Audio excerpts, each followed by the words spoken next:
up? This is another episode of Speak for Yourself. I am here with Ken Elkins as always, and our special guest really needs no introduction, but we are going to invite her to introduce herself anyway. What up, though? I am Charity Dean, President and CEO of the Metro Detroit Black Business Alliance. I'm also the owner of Rosa. Yes. You're also a dynamic mother. Yeah, you know, Black Girl Magic, all of that. Sister Girl boss. To a good friend of mine, yes. Jake, absolutely. Yeah. I'm Jake's sister, for real. Shout out, Jake. I think it was Jake that introduced us. Yes, absolutely. Or at least it was Jake that introduced started us. That got her to respond. Don't do that. Don't do that. I think you told me the story. You trying to reach out to her. Right. You know. I had to verify. Jake, you know this person? Like, good people. Okay. No doubt. But we are here now. So what's going on? What's going on with Metro Detroit Black Business Alliance? What's happening in the world? Man, we are working hard. It's March, so it is officially our 2-year anniversary month. Oh, we are 2 congratulations. years old, March 19th. MBDBA. We have over 700 members in 2 years. Wow. Over $8 million to black businesses. A great team that works so hard every day. But super excited. We've been doing the work. We've been making loud noise. Yes. Pushing the envelope, challenging the status quo, and reminding folks of this racial wealth gap that we have that we need to close. What envelopes need to be pushed? Everyone. Envelopes out there. Yes. Is there resistance to giving capital to black entrepreneurs? What? Is there any resistance?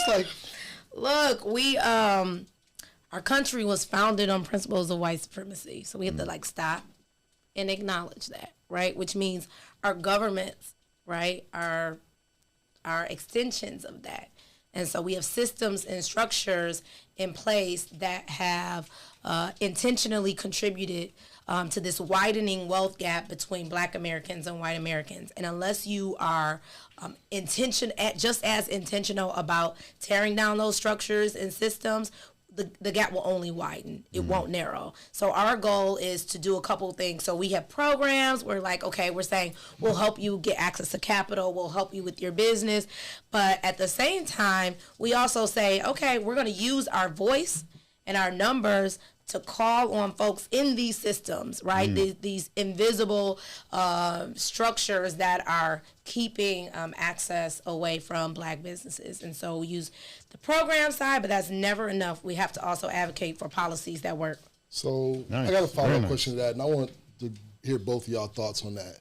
So as you represent Metro Detroit Black Business Alliance, we're Black Leaders Detroit, and we're very intentional, right? You just talked about over $8 million. Yep. I think it should always be a pause when you announce something that substantial. In 2 years, y'all have been able to get over $8 million in resources and funding to black entrepreneurs. That is huge, right? And you probably like us and just do the work and keep on moving. Keep going to the next thing. Because that's not the goal. The goal is to bring equality, that's right, and equity. Yep. But sometimes people hear something that we're not saying if we say that we're intentionally trying to fix something that's broken. If we're saying we're Metro Detroit Black Business Alliance, we're Black Leaders Detroit, we're really specific about our focus. Sometimes people wonder if we're looking for partners outside of the black community, right? So who are you looking to partner with? What's some examples of partners? And what do you say to people that wonder if they're welcome to help solve this problem and work on this problem? And I want to hear both of y'all thoughts on that. I love that question because our partners are anyone that is opposed to systemic racism. So a lot of times when you say the word black, and I come from working at the city, and there was lots of contention about, do we say the word black do you say Detroiters when you really mean black people, right? Yeah. But at the end of the day, the problem we're trying to solve is a racial wealth gap. It is race, right? And so we can't avoid that. But sometimes when you say the word black, or you say this is where we're helping black businesses, to your point, people might hear something that we're not saying, and they might say, "Well, then you don't include white folks, or you're not including non-black people." And our goal is to close the racial wealth gap. So no matter what color you are, if you are opposed, if you are anti-racist, then we need you, right? And as a matter of fact, the work of ending racism and the work of equity cannot only be on the blacks of black people, and in fact, I think even more so it should be on the blacks of non-black people to help do that work. So I think anybody that sees systemic and structural racism as a problem that needs to be solved is a partner we're welcome. And I would say, and let me know if you disagree with this, if those terms are too, cringeworthy for you and too much for you to handle, if you believe in fairness, right? Like just simple fairness, right? Like we invite you to come alongside of us and do. And I am gonna say, like, if those words are too cringeworthy, then I would say, like, let's do some work first, because you got to name it. So part of the problem is, like, if you don't name the problem, you can't solve the problem. So sometimes it's rough for us in the black community to hear people talk about those words being too rough, because we have to live it. Yes. And people get to give pushback just because words make them feel uncomfortable. Yeah. And it's okay for people to feel uncomfortable with those words. Right, that invites a conversation. Yep. I mean, there's a bunch of words that I'm uncomfortable with. Discomfort is okay. Right, Yes. there's some words, some languages that I'm uncomfortable with that I have to get comfortable with when I have discussions with people who might believe something different than what I believe in. Yeah. The point is, I'm open to those discussions, right? And so, as you were saying earlier, here at Black Leaders Detroit, we invite anyone who's open and open-minded and want to come to the table with discussions and with solutions, then let's have that, right? And so I think, this work cannot be done, as Charity mentioned, without the assistance of other people. It just can't be on our backs. I mean, what she said it very well, so there's nothing I can really add. So if we put them together, like with what the two of you said, if the words make you uncomfortable, but you still are about doing the work, we welcome you. Yes. But if the words will impede your action. If you're looking for if being comfortable is a requirement, then we're not going to you're not going to be able to work with us, because we live in a space of consistent uncomfortable. Exactly. And our job isn't to make anyone feel comfortable. No. We uncomfortable a whole hell of a lot of times. And we've been uncomfortable, we're still uncomfortable. Yes. So yes. Nothing comfortable about making change. Right, exactly. Can I go on a tangent? Please. Not necessarily a tangent. Like a question that wasn't even on my list. I am troubled with how many of the final decisions in a city that is as black as Detroit being made by white men. And there are too many spaces, like, where the education isn't there, not to the fault of the white man, you know what I mean? It's like they just don't understand the heartbeat, the soul of the issue as well as we do. So sometimes our work is getting them enlightened and getting them educated, and then still hoping that they make the right call. Do y'all wrestle with that? Is that a concern of y'all's? Am I alone in that? What are y'all thoughts? I have so much to say.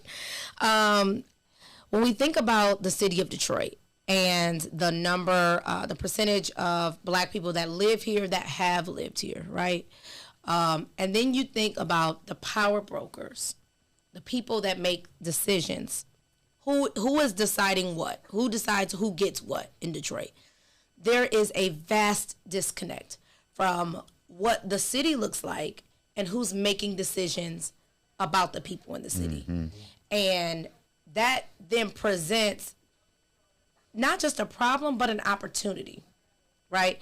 I think it presents an opportunity for us at the Metro Detroit Black Business Alliance, for you, Dewan, because what you have to remember is no one gives, power is not given, right? Right. Like, no one is, let me rephrase. It can be shared, right? But a lot of times when you're looking at the ways in which systems have been disrupted in our country, right, there has to be a shift. And a lot of times it's like, you've got to stand up and say, you know what? The people that are making these decisions don't look like you and me. So how do I get myself in place to help change that, right? Like to be responsible for that. And so for us, that presents an opportunity. That's why the policy work we do is so important. No one is going to call us and say, hey, what do you guys think about this new thing we're doing? So we got to take it. So we got to show up and say, wait, did you think about how this might impact Black-owned businesses? And so it has presented a huge opportunity for the Black Business Alliance because of this gap, because the power brokers and the folks that are making these decisions aren't thinking about Black businesses. And for me, what's really important is they're not thinking about Black wealth. A lot of times you will hear programs coming out of the city or even at the state that are about poverty or development, and there is a gap. What about how do we help folks build wealth? So the question is like, do we really want Black folks to build wealth? Do we just want to give them a handout? So it's all of these things, but yes, it's something that I think about all the time. And that's a true shared power piece, right? Yep. Like to give them power is to give a handout isn't giving power, right? Right. To give power to give knowledge and give wealth, right? Right. And I like what you just said earlier in regards to, first I feel about in regards to people making a decision, like what's important to Black folk is probably third, fourth, fifth. It's down the chain. Right. Quite a bit like this. Oh yeah, we gotta look good for Black people, right? Yep. It's somewhere in there. But as Charity said, that's why it is important for organizations like Metro Detroit Black Business Alliance to come in, as we like to say, take that power, right? To make sure that she's in the room, that our organization is in the room, and people are coming to get advice from them, like people are coming to get advice and having us speak to certain issues, right? And us being experts in these issues, right? And so I think both of you have done a wonderful job presenting yourselves as experts in the field of equity for small Black businesses, and just encouraging you two to keep doing that, because that is how we at least advance. Yeah. There has to be a little bit more than that. Like you're saying, it also has to be us at the table making the decisions. But until that happens, at least having us be an expert. I think Charity's an expert. I just be freestyling. Whatever, and then a tag team over here all day. But you have to. I see he got notes in his hand. Right. Like he said, ain't no freestyle over here. He said you wrote on your arm. I'll be on Instagram. I do that. I'll be on Instagram. But when you shift it, something powerful happens. When you show up to a table uninvited, but you know what you're talking about, and you do the job, the work, all of a sudden, like you just said, then folks will start to call, right? So it's not about like storming the Capitol, if you will, right? That's not what I'm saying. But what I'm saying is, don't wait for somebody to call you and invite you to the table, because it's not happening. Right. Yeah. But when you see, it's dinner time, I'm coming and I'm coming and I'm sitting, right? And I'm going to tell you, and I'm doing it from a place of authenticity. It's not about Charity showing up. It's like, no, I have these members that have very real needs that I talk to on a daily basis. There's no way I'm gonna let y'all meet and I'm not inserting myself, because if I insert myself one time, two times, by the fifth time, y'all gonna be like, we might as well call Charity, because she's gonna show up anyway. That's it, though. I love it. I love it. I love that we was able to get you animated so quick. It don't take a lot. You really said one word. She was like, is it black? Right?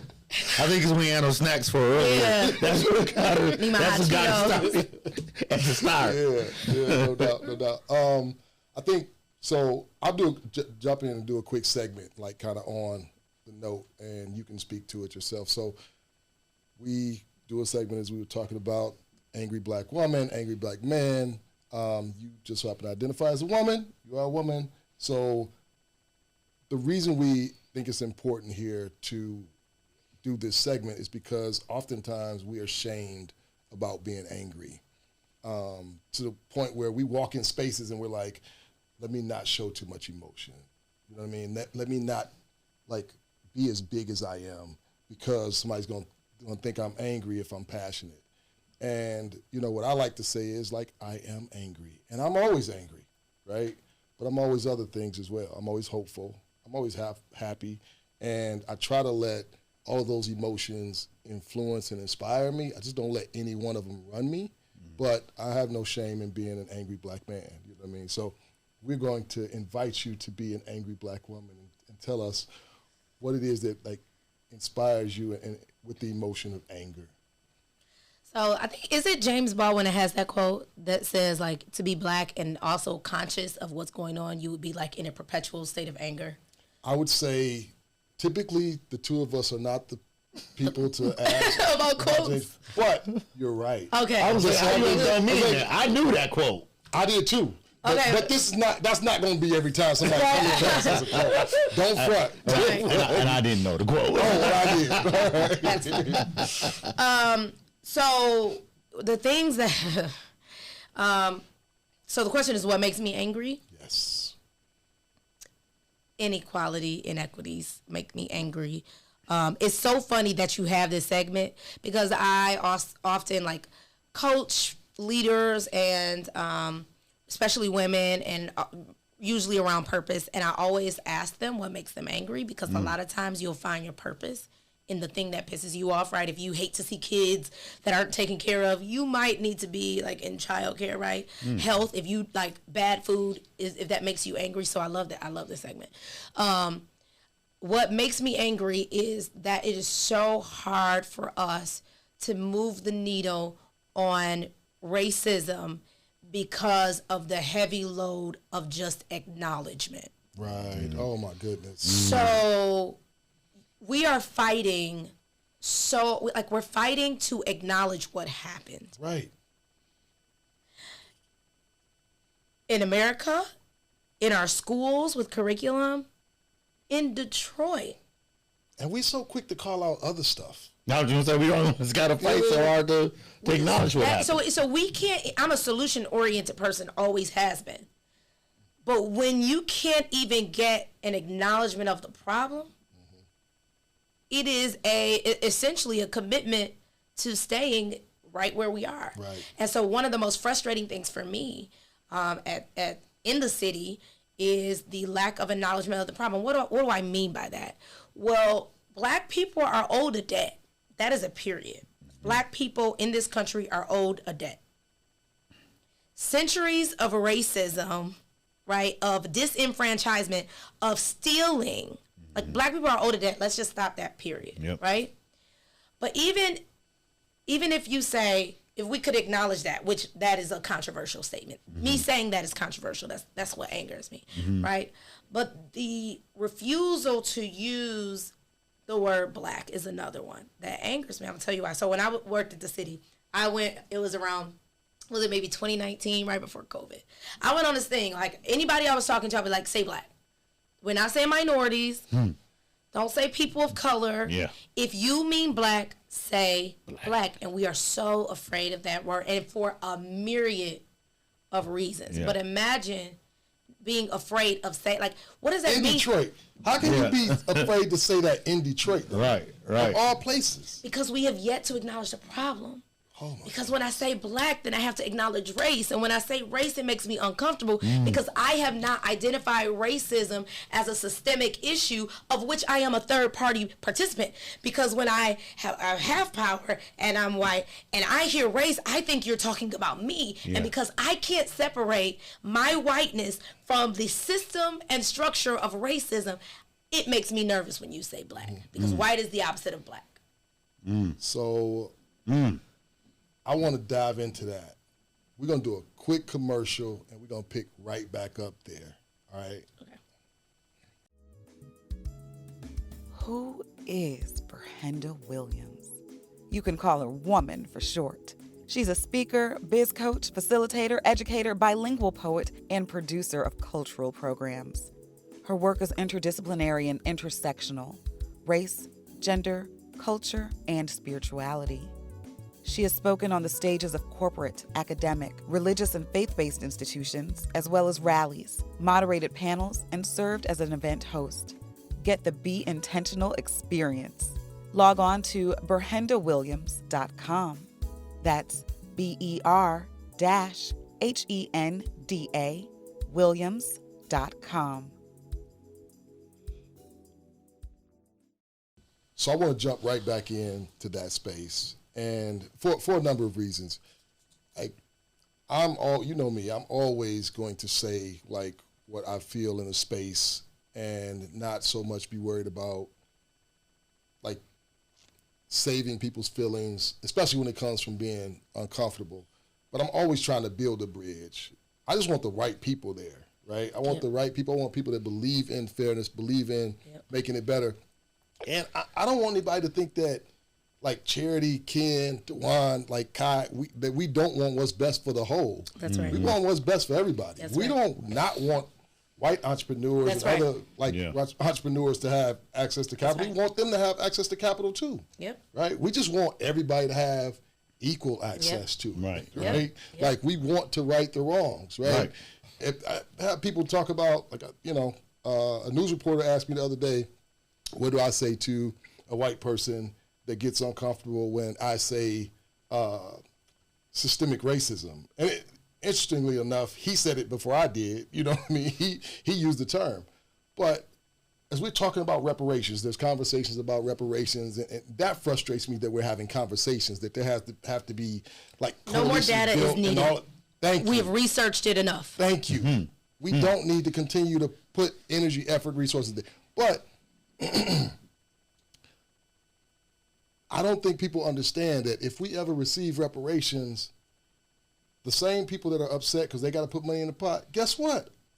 I definitely ain't never owned no slaves. Right. And I pay just as much taxes as anybody else is going to put into a pot to pay reparations. Right. You know what I'm saying? Yeah. So if you want to talk about it being unfair to you, like, what about Ken? What about Charity, right? I think that the mentality of it being unfair to me is a part of the mentality of not looking at it as a system. Yeah. When you look at racism as the actions of one, or that person is racist and that person is racist, then you undervalue or you ignore the fact that it is a system and structure. And reparations is not about you, but it is about repairing a system. Mm-hmm. And so the system continues, because the system is broken, it costs everybody money. So when I talk about the racial wealth gap, what I'm saying by that is the Kellogg Foundation in 2018 put out a report called The Business Case for Racial Equity.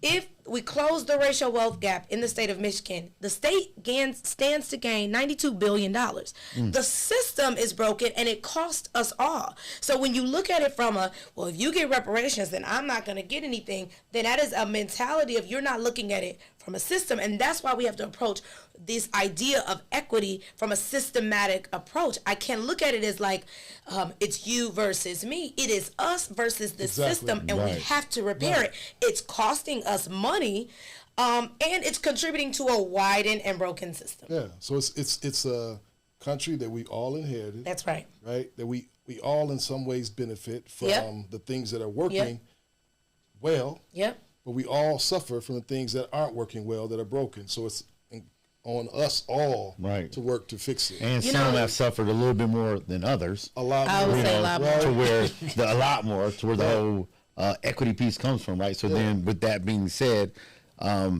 there's more that has to be given to some than others, right? To make up for that. Or repaired, you know what I mean? Or made whole. Yes. You know what I mean? Because sometimes when we use terms as simple as given, people feel like somebody's giving something that they don't have. Somebody's taking. Right? It's like, no, we're going to make these people whole. The other thing about equity, and I used to say this at the city, because at the city we were under so many constraints.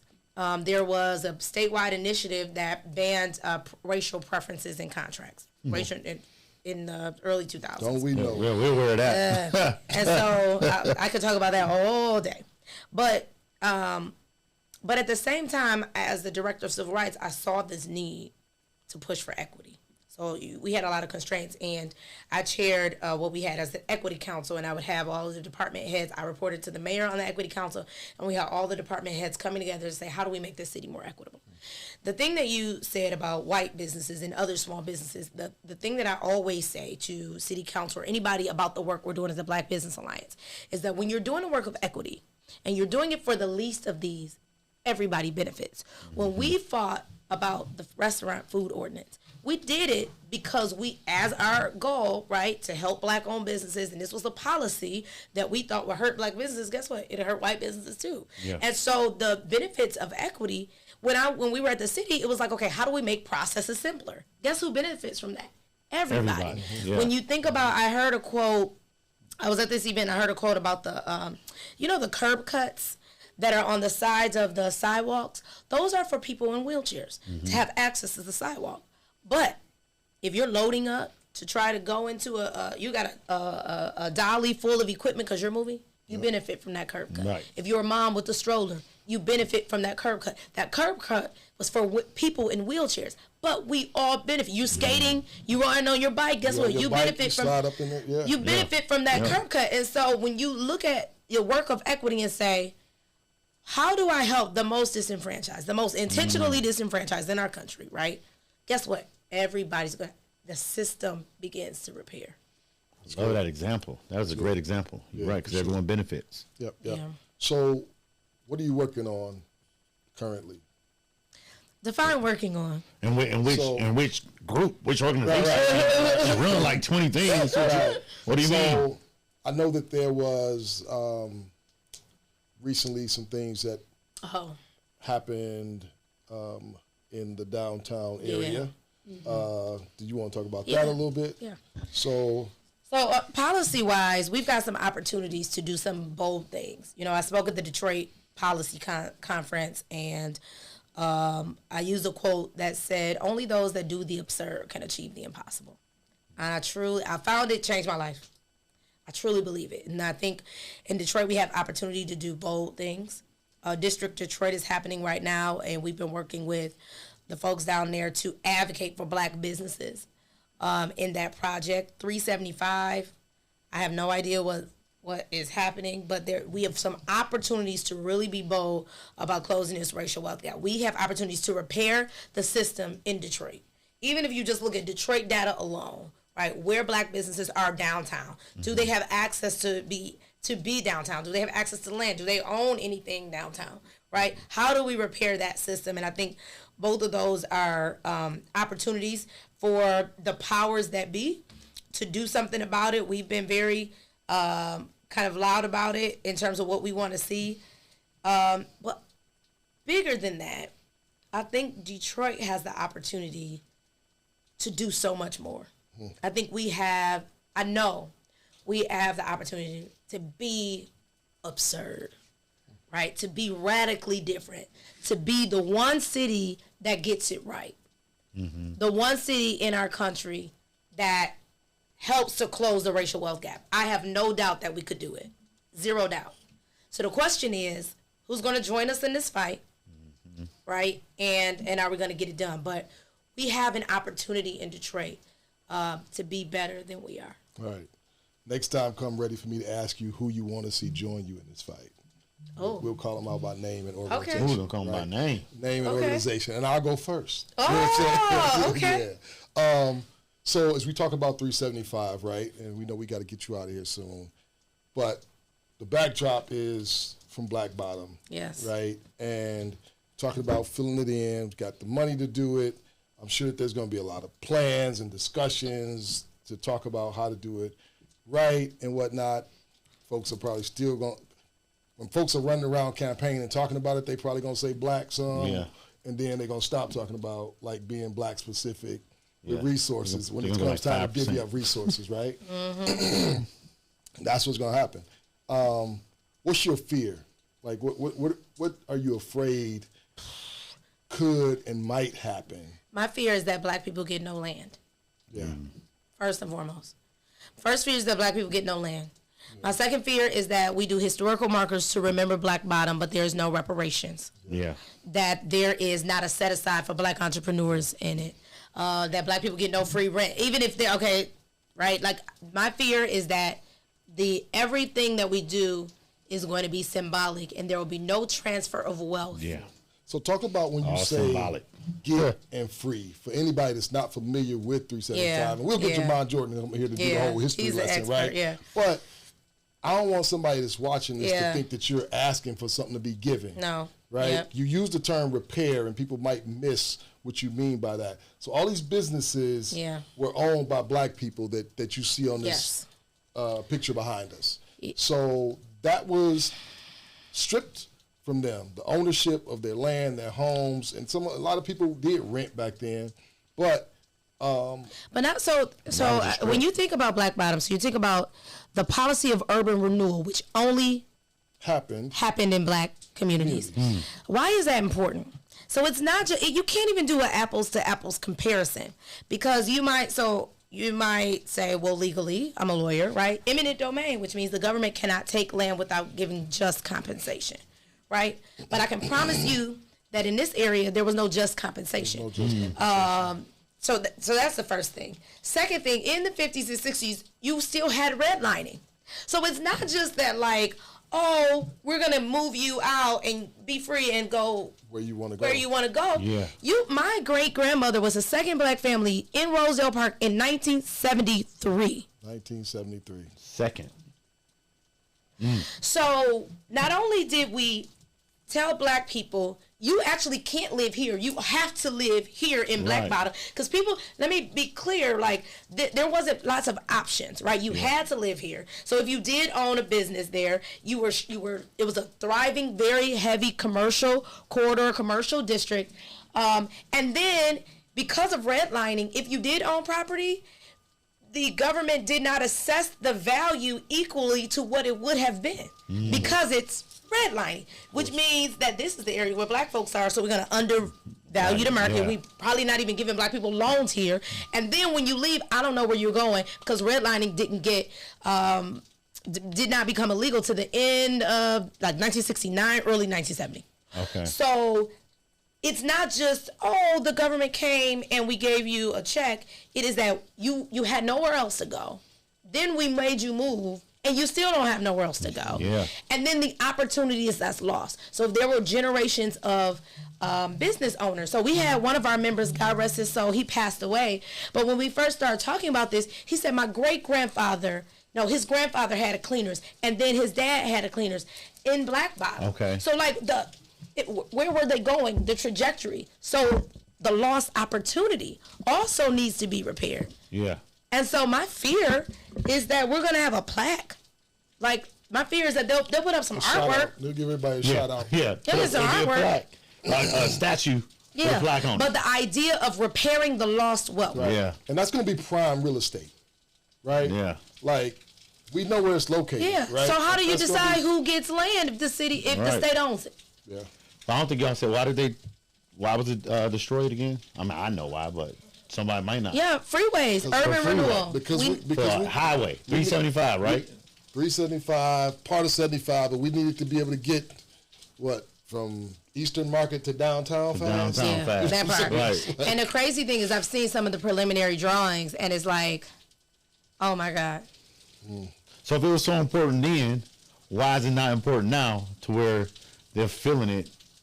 I want to know how the government is going to get this property that is government owned into private hands. How are they going to decide? Yeah. Right. Well, we know how that's going to be decided, right? And we know who's going to want some of it. We know who's going to get it. Exactly. When you think about the racial wealth gap, wealth is not income. It's assets. How do you get assets? Land, right? The things that we were denied. There's like, this stuff has been intentional, right? Yeah. So you really want to close the racial wealth gap? It's not actually like a reparations check. Like, that might be a part of the package, but wealth is like land. We denied you this land. You get first opportunity to come back. You get first opportunity. Let's see what happens. Exactly. No, I love that's that. good. That's good. Ken, you got any questions for our guest? No, I don't. I mean, she killed it. You just all you got is ask Charity one question. And sit back and do this. She'll interview herself. She'll be like, what do I mean by that? You know what I'm saying? She like, do I got to follow questions.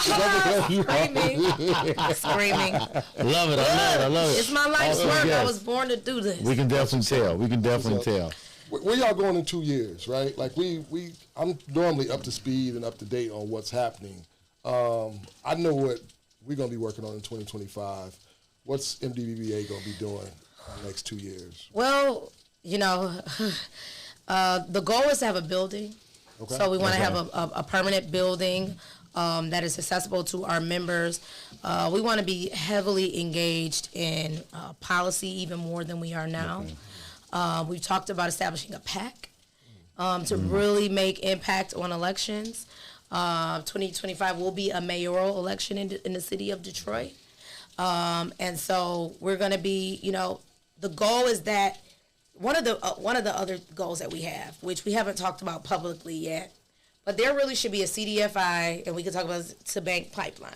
So the goal of CDFIs, a lot of the $8 million number that I talked about, as working with our CDFI partners, and they're amazing because they can be a little bit more flexible. They've got different rules. But our goal is that financial institutions, banks, are really funding our members because the interest rate is so much lower. It's a better product.